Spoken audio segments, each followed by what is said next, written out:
Hi guys, I'm Kenina, a theory crafter from the early days of Uma Musume in JP. I want to make this video to address the issues and misunderstandings that are common right now in the global server. With the help of Erzzy, the author of the Uma reference document, we're going to share some of our insights that we discovered through research, analyzing data mine mechanics that can be seen in the mechanics doc, and testing back then that can help you understand the game better.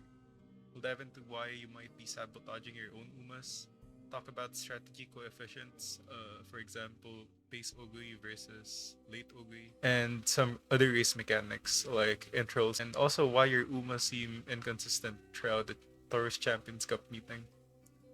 And most importantly, I'd like to touch on why some popular guides out there that are available for global players might not be the best use of your time, especially the parent making stuff, and provide some general advice to make you better decisions for future CMs. Alright, so the first thing that I want to talk about is people sabotaging their own team without them even realizing it. Say, for example, incorrect team compositions for your axle consistency, like we're gonna see in this example video from a famous content creator here in Global. And some other stuff that we could do to prevent getting blocked, just in general, and not procking your axles. So the first thing that I want to talk about is people sabotaging their own team without even realizing it. It's generally because they're bringing the incorrect team composition for axle consistency, and how some front runner debuffers can block your backliner aces.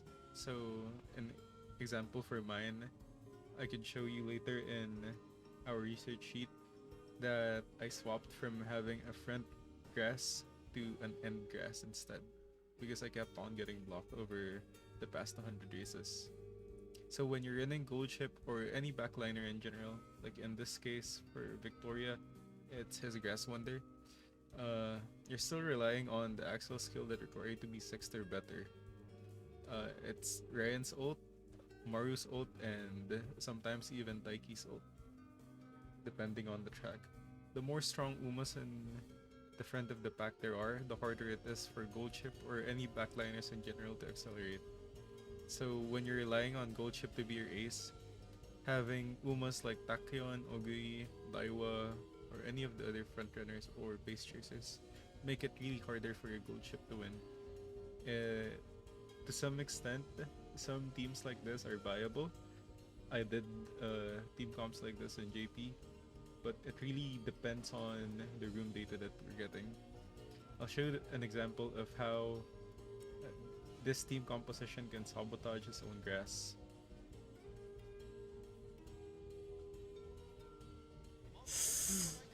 Does my grass? No, No, my grass needs to get on fuck 5 iron, though. bro. My grass needs to get on 5 though. My grass does not have iron. Whoa! What the fuck? She know? Okay, well, that's it.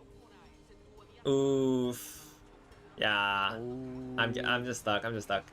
That's fine. That's fine. So in that example, his grass didn't proc iron or Maru ult because his Bakshin was in the front. So I haven't seen the builds for these two Umas, but generally if he built Bakshin as an ace, it would win, but in this case it doesn't look like it. I mean, it would accelerate at least and have a good chance of winning, but that didn't happen. So his grass, his main ace, also didn't move up. So that's one reason where one example of having an incorrect team comp can cause problems. So another thing is the buffers can also cause problems. So if your gold chip is not strong enough to pass the nice natures or like the grass wonders before the spirit, she won't get far enough to accelerate, far enough ahead to accelerate. Uh, so she would end up like 7th or 8th or worse or 9th. So some people like me switch my debuffer to enclosers so that I could get that extra bit of consistency, forcing my gold chip to be further ahead of the other Umas that don't really have a chance of winning. So you'll miss out on Nice Nature's level 5 skill, but in exchange, her level 3 is hitting the enclosers, so it's about the same. It's about the equivalent value. So, in this clip, I'm pretty sure that this Bakshin will also block the backliners, and resulting to actually no chance of winning at all.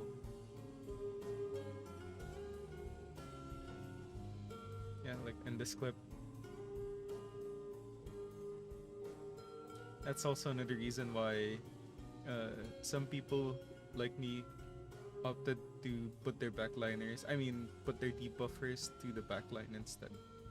And let's talk the inverse of that, because we run debuffers as frontrunners to prevent Urara from working, and the other reason is to prevent Lucky Senko.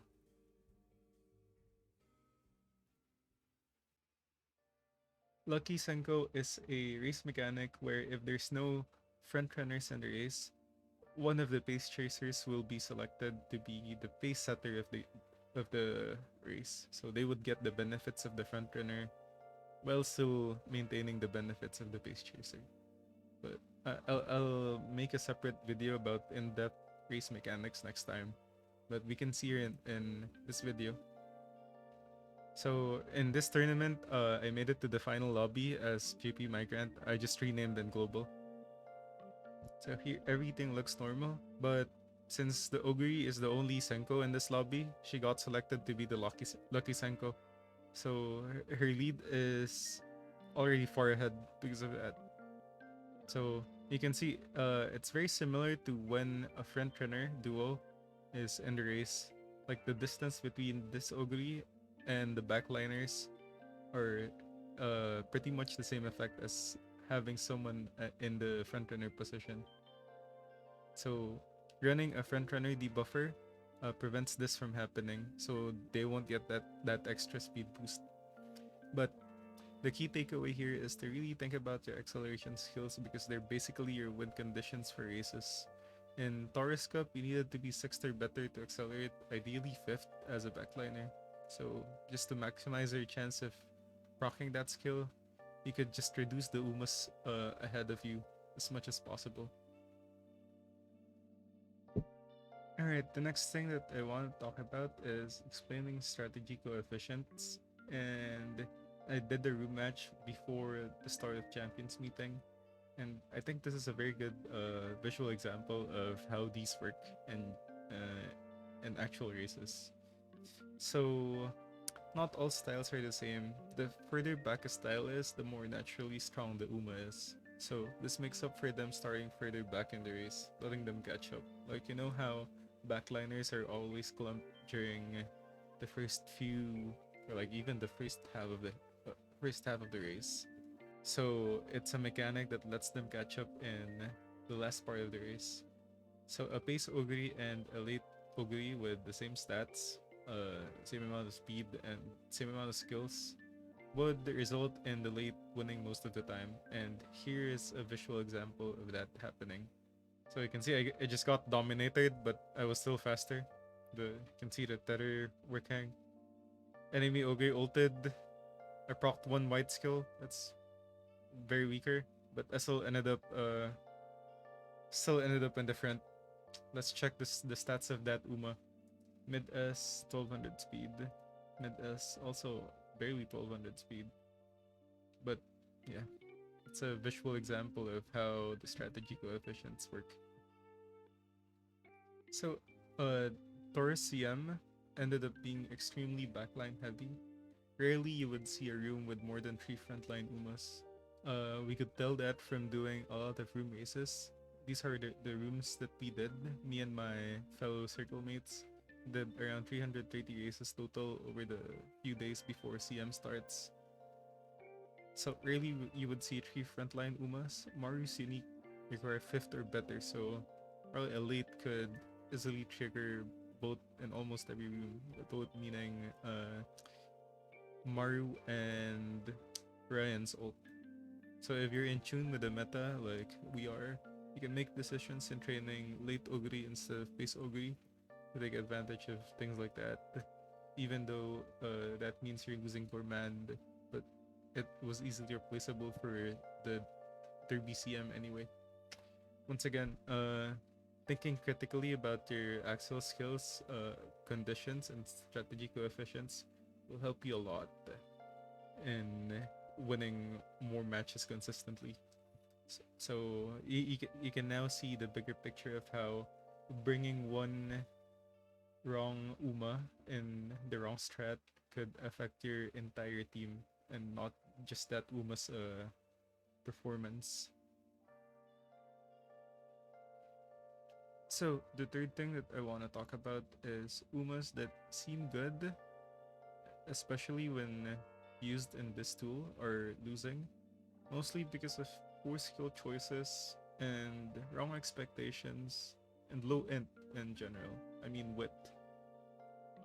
Um, a lot majority of the players right now are misled by only relying on this tool for Uma comparisons. I strongly do not recommend using this tool for that purpose. This tool is called Umalator. It's a popular tool for determining the effectiveness of skills for the most part, but it doesn't really simulate full races.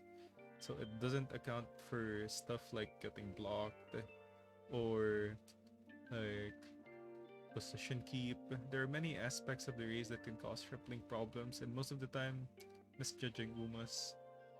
So in this example, you saw the Oguri that I raced with earlier, and a friend of mine is using that as a benchmark to check if their Umas have a chance versus that Oguri, or like to see if they're comparably good. So in this graph, we could see that the website is telling that the minimum lengths that my Oguri will win against my friend's Grass Wonder, I'm gonna show you in a bit, is gonna be less than one length. So the maximum would be around 2, and the mean and median would be like almost close to 0, which would set the expectations for that person that it's gonna be close. That they're very comparable to each other, and this is over 500 samples. So this is my friend's Grass Wonder. I'll zoom in a bit, and you can see that it's pretty decent. It has everything basic, but you can see that there's a huge width difference between my Uma and their Uma. Mine is 598 and theirs is 395. So I'll talk about that in a bit. But so I recommended to my friend that we test it in rooms to see how accurate this graph is, or like these numbers are. So that's what we did. Sample size of 5 is considerably small, especially for a person like me, but my friend didn't really have the time to do more. But we did 5 rooms, and all of them were pretty far off the expectations that the website gave them. So Umalator could be used for checking a skill's effectiveness, but not really for comparing Umas. So one of the examples of my Uma, or like me and my circle's Uma being better than the other people right now, other people being global players in general, that's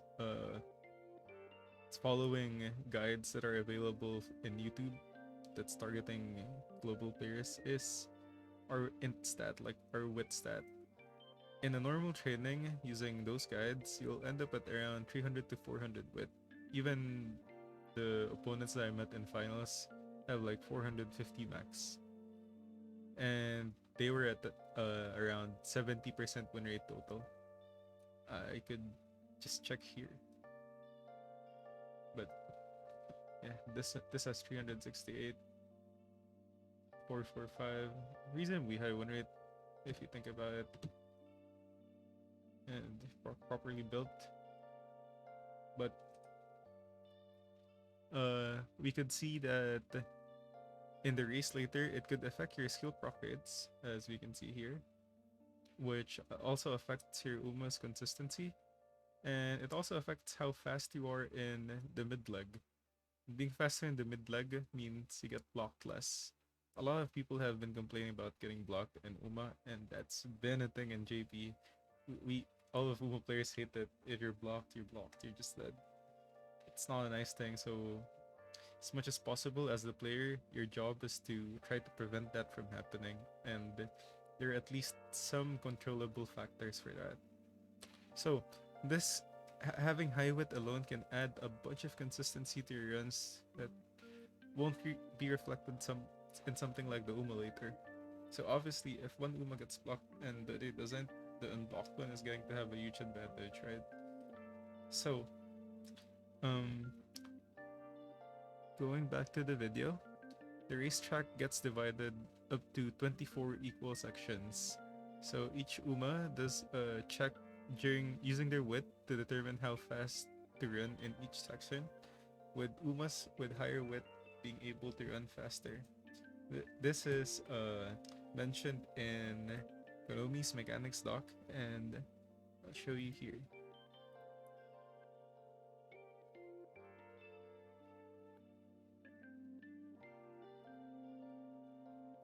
So as we can see from the sheet, it's a multiplier to the base speed stat before all of the other calculations.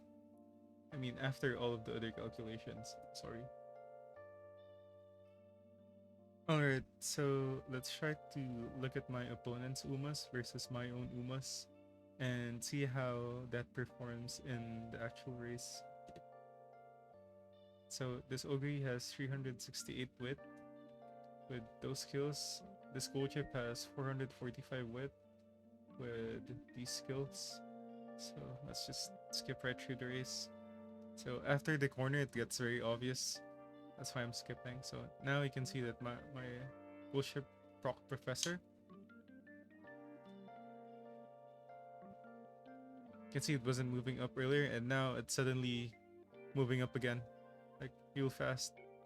And no skill procs, but this gold chip is now moving up, and also no skill procs, and you can see that there's a slight difference between the Umas. Why is that happening? It's because of the intros that I was just explaining earlier. So your instat is really important, like that Japanese guy said. Uma is a wit game, and that's true. I forgot his name, I'm sorry. But there's also another factor where wit gets to pretend like it's a speed skill when there's downhills on the track. So there's also a chance for getting a speed boost when running downhill. At minimum, it's 3 meters per plus 0.3 meters per second. But that's another 6 meters that can be covered when it triggers, and the chance of it happening is 4% per 100 wit that you have. So as you can see here, the difference is more than 8% when, let's make this simple. Difference is just 8% on an Uma that has 200 wit difference. So there was only one downhill on Taurus, but in other tracks, this can be even more impactful. Like next TM, there's gonna be 2 downhills in the corners. So those things can add a bunch of consistency to your runs that won't be reflected in something like the Umalator. So obviously, if one Uma gets blocked and the other doesn't, the unblocked one is gonna get to have a huge advantage over the others.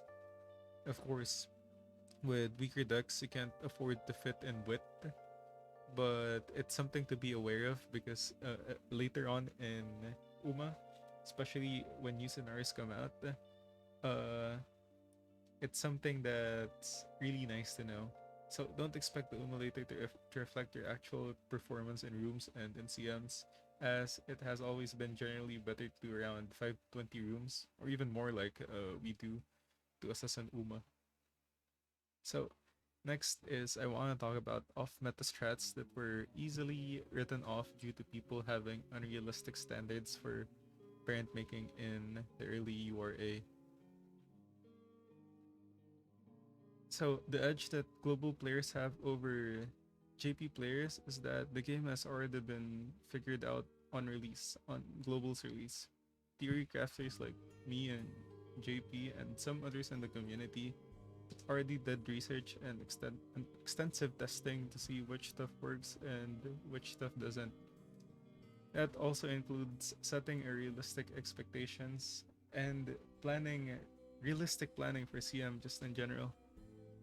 It breaks my heart to see people slaving for getting PTO, sacrificing blues just because this big content creator recommended them to do that. So the point of this document is basically they're talking about doing the PTO or hold your tail high parent loop with basically 3 weeks to make. In JP, we usually had 4 to 5 weeks to prepare for CM. For most players, especially the ones with jobs, it's really time consuming because they're recommending to do everything from the ancestors up to the parent, as we can see here in the doc, which usually takes hundreds of runs to achieve before they added inheritance rigging and rerolling. Like you can see that they're explaining the odds here.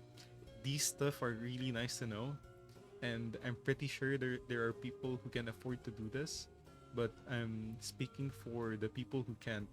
And from what I've seen, it's burning a lot of people out, and it really saddens me, and I'm scared that it might be the reason why people quit this game.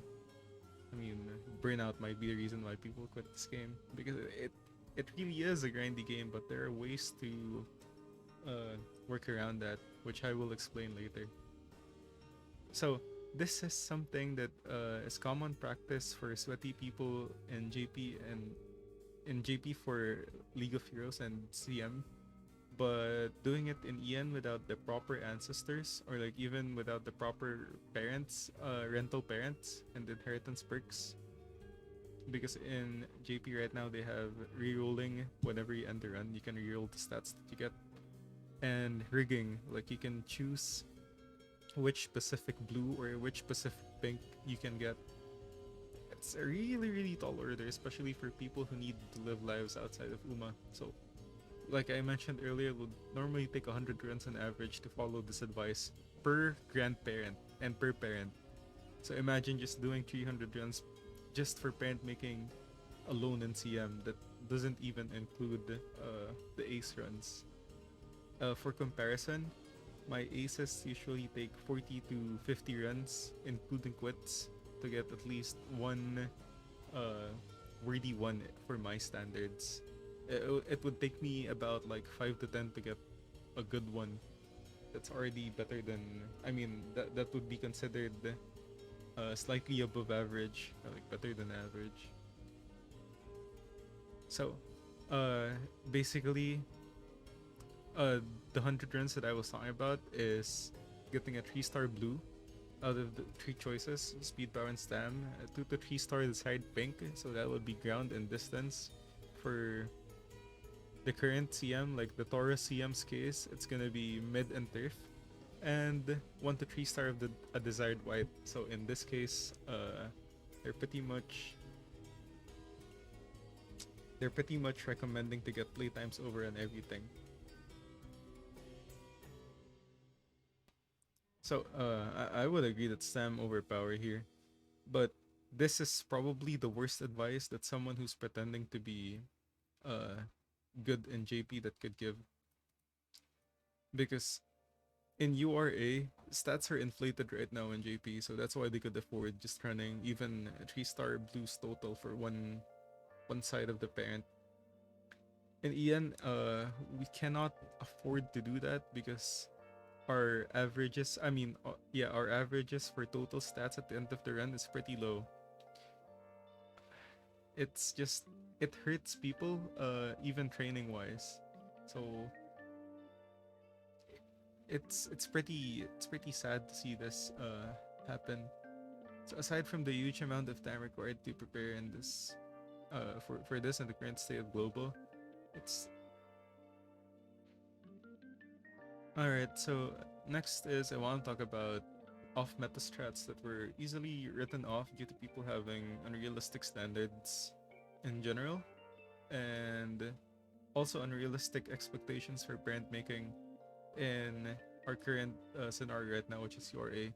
So the edge that we have right now over the JP players when we were playing these scenarios early on is that the game has already been figured out on global's release. So we already most people who played in JP during this time already know what to do. Tier crafters in JP like me and some others in the community like Erzzy already did research and extensive testing to see which stuff works and which stuff doesn't, and which is the most effort efficient way to do things. So that includes setting realistic expectations and planning for CM, which is really important because as much as possible, you don't want to get burnt out in Uma just from one CM. I know Uma is a very grindy game, but there are a lot of ways to avoid that. A popular guide for Taurus talks about doing the PTO or tail parent loop, which we only have 3 weeks to make. To set your expectations. I mean, not to set your expectations, but it would normally take 100 runs on average for someone to get one grandparent that has 3-star blue out of the 3 good choices: speed, power, stam. I wouldn't even put good speed as good there, but right now it helps some players. And 2 to 3-star desired pink, that would be turf or mid, and 1 to 3-star of playtimes over. We did the calcs for that, and it will take about 90 plus minimum if I'm being generous. So global players would just accumulate good ancestors for that passively as we play the game, and borrow high quality rentals that already have those whites.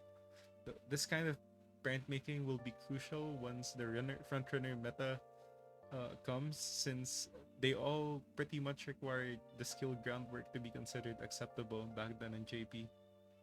But right now, this is something that you do not need to grind for in EN. It's really nice if you have it right now, but it's one of, I would say, one of the least important things. You could get away with just borrowing a good grandparent, putting your other grandparent on that, and try to pray to God that you get good whites on the parent. But if not, your stats will still carry you.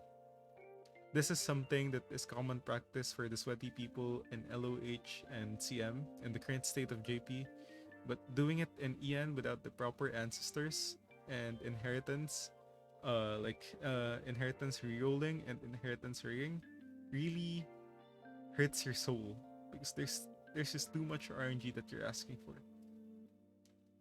And I'm pretty sure all of us have lives outside of Uma, and it's always better to spend it there instead of doing something that you'll just be disappointed at. Doing something that it's gonna there has a good chance doing something that has a good chance of disappointing you anyway in the end, if you don't get the role that you want, which is very likely.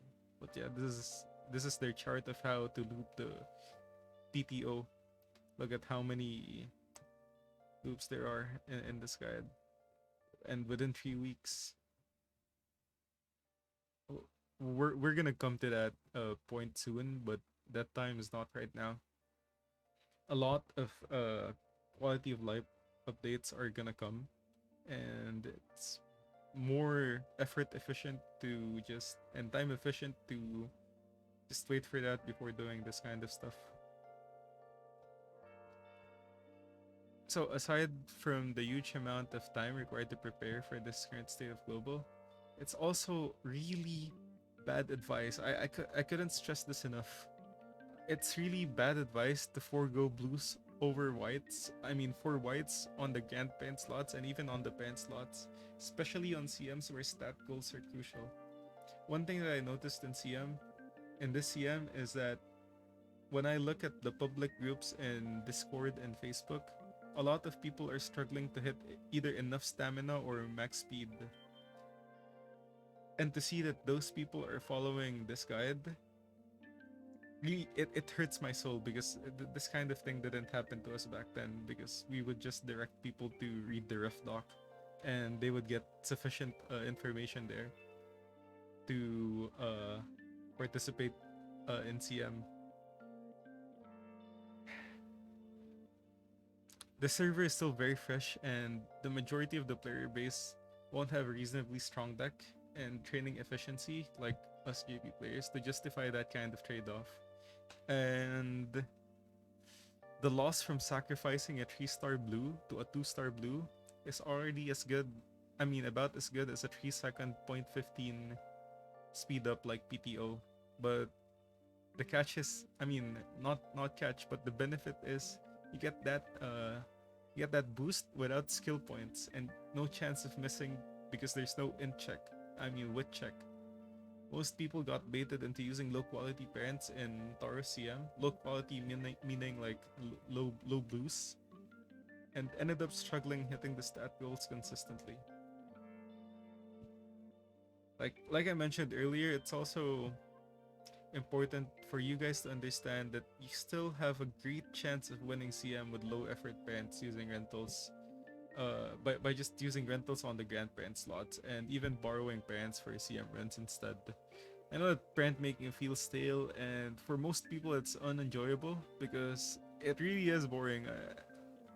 I don't know about how other people feel about it, for the people who enjoy it, but at least for my friends and the communities that I'm in, it's pretty much there's pretty much a consensus that parent making is the most boring part of the game right now in global. But that's also how it felt for us back then in JP. In the next part of this video, I'll show you a few of my friends getting above 70% win rate without optimized parents for their aces. Let me just pull it up. This is one of my friends, Umas, that I helped him create and prepare for with only 6 rentals. He had 2 days to prepare, and this is the result. As you can see, the win rate is above 70%, which is already good enough for someone who didn't really put in that much effort compared to the other people that's tryharding for CM. You guys can still try hard and put low effort as long as you know all of the optimal ways to do it. And my goal is teaching everyone how to do it so to avoid burnout and player loss in Uma. So you can see the first thing that you're gonna notice is how come these two Umas have so much skill points. It's because we're running Aoi in our deck, like the friend card that everybody's been talking about. My friend was nice enough to lend me his account just for the purposes of this video, and yeah, this is what the deck looks like. Normally we would be running another wit card over this cafe, and you can even say that this is a low roll, but since we hit mid S, we carried on anyway, and it was 1 day before CM. But yeah, that's how we have so much skill points. It's because of this card that gives skill points on her dates, and that card also makes her run more consistent because of the training failure rate. I'll show it in Game Toro. So you can see here that I haven't personally seen the guides, but I've heard from my friends that people have been saying that this card is a noob bait. I don't know. Back then in JP, it was pretty much a consensus that if you don't run friend cards, you're pretty much gonna have a bad time or like a more inconsistent time because sometimes you're gonna get mood downs and there's no way to fix it. Your turn becomes pretty awkward, and usually friend cards are the solution for that. But somehow, that's not a thing in EN, at least for the people who create guides. They're against that. But anyway, I'll make an in-depth video about using friend cards and just training in general. If I somehow make time, if I somehow find time during the weekend. So, But yeah, that's another thing that I wanted to talk about. I didn't realize I was already going to the fifth point. So, the general training and deck selection guide for EN players are a huge factor right now. I feel like the only, not the only difference, but the biggest difference between a good player and a bad player in Uma who's following guides is how they take decisions during the training. So, like in this example, I know that I don't have a realistic amount of. I mean, my friend doesn't know that. I mean, my friend knows that he doesn't have a realistic amount of time to train for CM, so he opted for the lower cap but more consistent deck of having two stam. I think the die was also here. Yeah, with that same deck. So making decisions like that will affect how good your Uma's gonna be. And it's just with careful planning and considering all the factors like time, like the room data that I showed you earlier, and which acceleration skills are good for that specific track. But yeah, I'm planning to make a more in-depth video about that in the future. So the last thing that I want to talk about is the next CM. I won't talk too much about it, but because it's somewhat less interesting of a track. There's one clear best strategy and it's end closers because of the skill called straightaway sprint.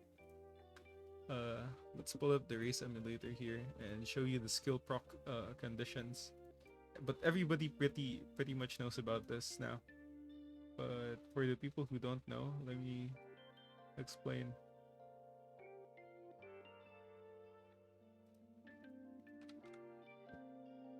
So this skill requires you to be an end closer, and it requires to be in the final leg without a corner. So this just means straight, and you get a 0.2 axle over 0.9 seconds. So this is what it looks like. So if we set the parameters to this, let's just make sure we have enough stamina.